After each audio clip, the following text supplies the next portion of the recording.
Rakyat Betawi sedang resah karena company semakin semena-mena terhadap rakyat. Company suka memaksa penduduk untuk menjual tanahnya pada mereka, tetapi mereka tidak mau memberikannya. Harga yang company tawarkan sangat murah, tetapi Belanda suka main paksa. Kalau rakyat tidak mau menjualnya, maka mereka akan meminta dengan paksa. Opas, serdadu company, dan centeng akan turun tangan. Kalian tahu centeng bukan? Orang-orang suruhan yang akan menakut-nakuti rakyat agar mereka mau melepaskan tanahnya. Mereka adalah orang-orang yang menyeramkan, yang akan membuat rakyat menyerahkan tanahnya, apapun caranya. Yang pasti bukan cara yang baik-baik dan benar. Selain itu, company juga memungut pajak yang sangat tinggi pada rakyat yang sudah menderita itu. Kalian tahu pajak? Uang yang ditarik pemerintah atas kepemilikan suatu barang. Itulah pajak. Semua dipajaki oleh company. Bahkan, mau menyeberang jembatan pun harus membayar pajak. Rakyat yang sangat resah dengan semua kesewenang-wenangan itu, dan dalam keadaan seperti itu, si Pitung lahir.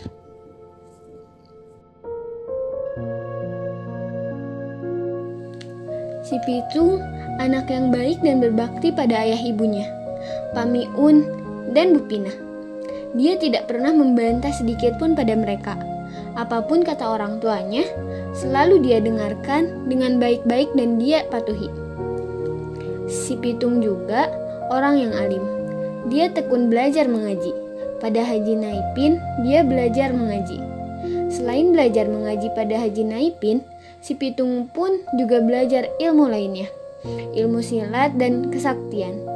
Maka si Pitung pun menjadi orang yang pintar mengaji, sakti yang memiliki aji pancasona yang tak akan membuatnya mati selama masih menyentuh tanah.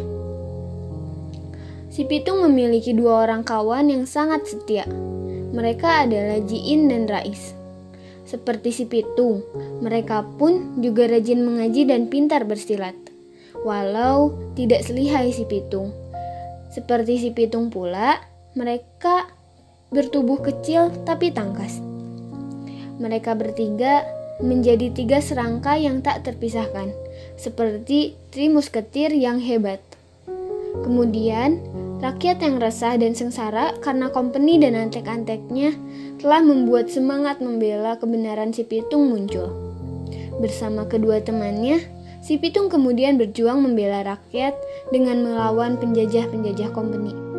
Tidak dengan perang besar seperti Pangeran Diponegoro yang memiliki ribuan prajurit itu, tetapi dengan gaya si Pitung sendiri.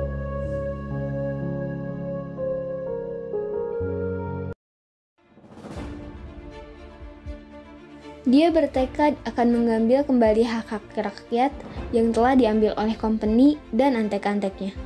Kalian tahu bagaimana si Pitung mengambil kembali hak-hak rakyat? Mencurinya kembali dan memberikan hasil curiannya itu pada rakyat.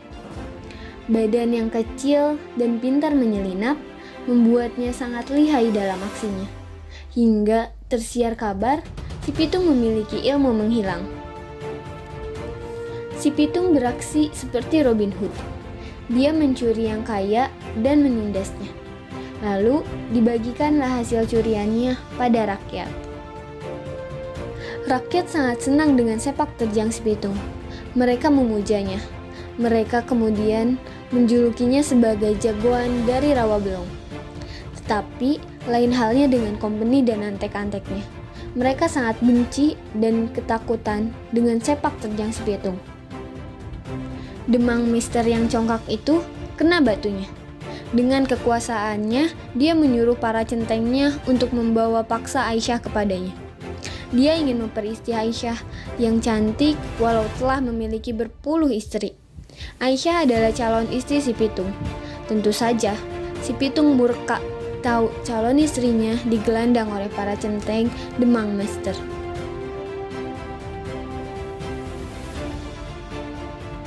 Pada saat perkawinan Demang Mister dan Aisyah berlangsung, si Pitung beraksi. Para centeng dihajar si Pitung dan kedua rekannya tanpa bisa membalas. Begitupun para opas company yang diundang mengamankan pesta perkawinannya. Silat mereka bertiga bukan tandingan centeng Demang Mister dan opas company. Aisyah yang telah bersanding di pelaminan Demang Mister pun berhasil direbut kembali oleh si Pitung. Tidak hanya Demang Mister saja yang terkena aksi mengerikan si Pitung. Para penarik pajak pun tidak lagi merasa aman. Para penarik pajak company sekarang tidak bisa seenaknya lagi menarik pajak, karena rakyat akan mengadu pada si Pitung. Para penarik pajak pun sekarang semakin kurus karena sumber pendapatannya menipis untuk menyewa centeng-centengnya melindungi keselamatan harta mereka. Sementara para tuan tanah yang loba juga menjadi kecut hatinya mendengar nama si Pitung. Mereka juga berlomba-lomba melindungi diri dengan para centeng. Tetapi semua itu bukan halangan berarti bagi si Pitung dan kawan-kawan. Para centeng bukanlah tandingan mereka. Keadaan ini membuat pihak company pusing. Para opas tidak bisa berbuat apapun menghadapi si Pitung. Dia selalu lolos dari kejaran mereka. Jagoan suruhan company pun selalu kalah ilmu bersilat dari si Pitung dan kawan-kawan. Rakyat sekarang telah berani melawan company dan pendapatan pajak sekarang menurun. Hal ini tentunya tidak bisa dibiarkan. Pada suatu hari, si Pitung tertangkap. Dalam suatu pengapungan, peluru emas kontrolir Scott Van Heini berhasil melumpuhkannya. Dia pun bisa ditangkap Van Heini. Si Pitung kemudian dipenjarakan di Grogol, penjara sempit dan gelap. Kaki si Pitung dirantai, dan rantainya pun diberi bandul besi yang sangat berat.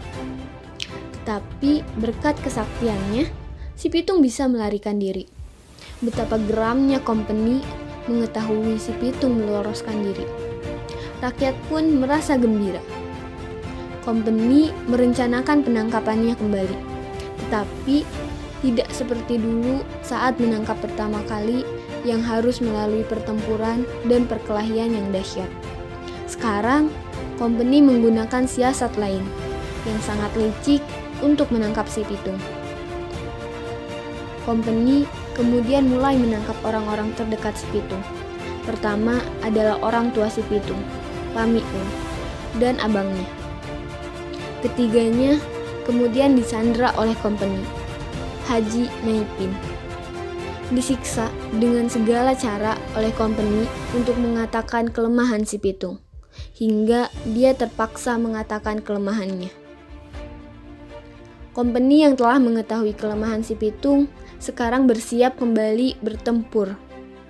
Pada suatu kesempatan, company bisa memojokkan si Pitung. Belanda yang tahu kelemahan si Pitung kemudian melemparkan kelemahan si Pitung, telur busuk. Si Pitung hilang kesaktiannya karena telur-telur itu. Si Pitung gugur dalam pertempuran itu. Begitulah awal dan akhir dari sepak terjang si Pitung. Dia adalah pahlawan Betawi yang membela rakyat dari ancaman dan penindasan company dan orang-orang tamak pada zamannya.